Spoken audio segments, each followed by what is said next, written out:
नमस्ते, जय हिंद। ये है the Awara Musafir show clips. Off the camera ही बात कर रहे थे, नागलोक के बारे में आप मुझे कुछ बता रहे थे, हाँ, उसके बारे में बात करते हैं। देखिए नागों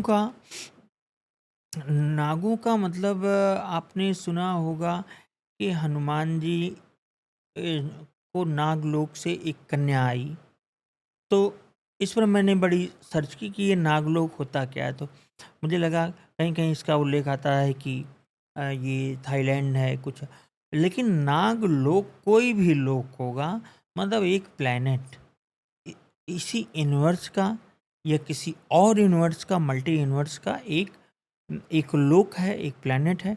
उसके जो लोग हैं वो, तो ऐसा हुआ कि पहले तो नागलोक में खूब आते थे यहाँ पर। तो उनका मनुष्य ने मतलब बड़ा संहार भी किया, बड़ा उनको उनको सताया भी। तो अब वो कम यहाँ पे दिखते हैं। हम्म, लेकिन नागलोक हुआ, ये सारी चीज़ें, जैसे नागलोक हुआ, पाताल हुआ, तो ये सब सारी चीज़ें अब कॉमन होगी, लोग जानेंगे इन चीज़ों को।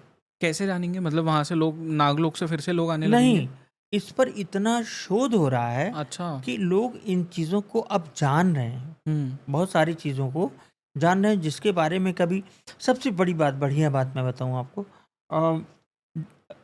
कांग्रेस के पहले प्रेसिडेंट थे ए.ओ. ह्यूम। हम्म। उसी समय दयानंद सरस्वती जी ने कहा कि भारत में, हमारे भारत में 3 पहिए वाले विमान चलते थे।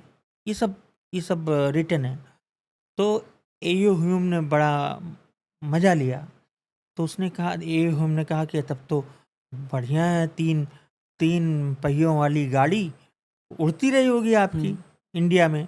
इन्होंने कहा हाँ। तो मतलब उन्होंने बहुत ही इसको उनको अ, उनका मजाक उड़ाया। ए.यू. ह्यूम के ज़माने में ये जब इंडिया छोड़ के गए तो उसी समय पहली जो उड़ान राइट ब्रदर्स ने की, तब ए.यू. ह्यूम का मतलब दिमाग खराब हो गया। आज के विमान भी 3 पहियों वाले ही हम्म। होते हैं। तो उन्होंने उनको पत्र लिखा स्वामी जी को और क्षमा मांगी इस बात की। वो पत्र आज भी इंटरनेट पे है। लेकिन मुझे याद नहीं कि स्वामी दयानंद सरस्वती जिंदा थे या उस वक्त नहीं थे। उन्होंने ही एक और बात कही थी स्वामी दयानंद सरस्वती ने, कि सूर्य पर भी आबादी है। अच्छा। हम्म। तो मैं तो बड़ा मुझे कहा ये कौन सी बात हो गई। तो उसमें उनका कहना था कि ये ऐसे लोग हैं जिनका टेम्परेचर उसको उतनी ऊर्जा वो सह सकते हैं। तो वो इंडिया कभी कभी सॉरी कभी पृथ्वी पे नहीं आ सकते वो लोग, सूर्य लोक के लोग। उनका जो टेम्परेचर है, आग्नेय शरीर, उन्होंने आग्नेय शरीर का प्रयोग किया है। मतलब सूर्य पे भी लोग रहते हैं? दयानंद सरस्वती के हिसाब से तो रहते हैं। अच्छा। तो ये जो पाताल लोक है, ये भी मतलब एग्जिस्ट तो करता है? देखिए, पाताल लोक में 2 स्टोरी है।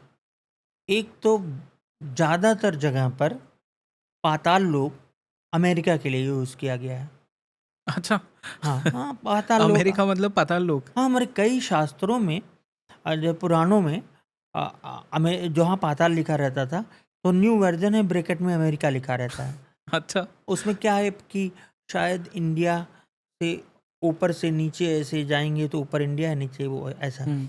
लेकिन पाताल का संबंध, जो मुख्य संबंध है, वो जमीन के नीचे है। जी। वहाँ लोग रहते हैं। ये बहुत रहस्यमयी चीज़ है। हम्म। मतलब जिस पृथ्वी पर हम लोग हैं, उसी के अंदर, उसी उसी पृथ्वी के अंदर लोग रहते हैं। लेकिन वो शैतानी शक्तियाँ हैं, हम्म। सामान्य लोग नहीं। तो वो कभी ऊपर आते हैं पृथ्वी पे? हाँ, ऊपर आते हैं। आपको मैं बताऊँ, जो ब्रिटेन है, उसने पूरी दुनिया पे राज किया। जापान या एक आध जगह को छोड़ के सब पे कब्जा किया। तो ऐसा क्या था ब्रिटेन में, कौन सा वो उनके पास उस वक्त एटम बम था, या कौन सी, हम्म। कितने बड़े बुद्धिमान लोग थे उस समय। और भी यूरोपियन कंट्री, फ्रेंच रेवोल्यूशन हो चुका था, और ये वहाँ से फ्रांस से और पुर्तगाल से ये सब लोग बहुत आगे बढ़ चुके थे। सब क्रांतियाँ हो चुकी थी, औद्योगिक क्रांति हो चुकी थी। ऐसा ब्रिटेन में क्या था? तो मेरी एक लोग, मैं नाम उनका नहीं लूँगा, उन्होंने मुझे मतलब बहुत बहुत ही चर्चित व्यक्ति हैं, उन्होंने बताया कि ब्रिटेन उन्हीं राक्षसों की मदद से, उसी पाताल लोक के लोगों के द्वारा जो शक्तियाँ पाके उसने ये काम किया। हुँ। तो उसका उनके कहने का मेरे पास कोई जवाब नहीं था कि मतलब उन्होंने कहा कि बताइए ऐसी कौन-सी चीज़ थी ब्रिटेन के पास कि वो हमारे यहाँ ही आके हमको ज़मीन पे बिठाते थे, खुद यहाँ बैठते थे। तो देखिए शैतानी शक्तियाँ, चाहे वो मुग़ल और तुर्क रहे, वो भी तो शैतानी शक्तियाँ थी। तो लेकिन उनको ब्रिटिशर्स को शैतानी शक्तियों का पूरा साथ मिला था। और अब क्या स्थिति है मैं नहीं जानता, हुँ। लेकिन अब वही यहूदी और कुछ-कुछ अमेरिकन्स उसको प्रयोग कर रहे हैं।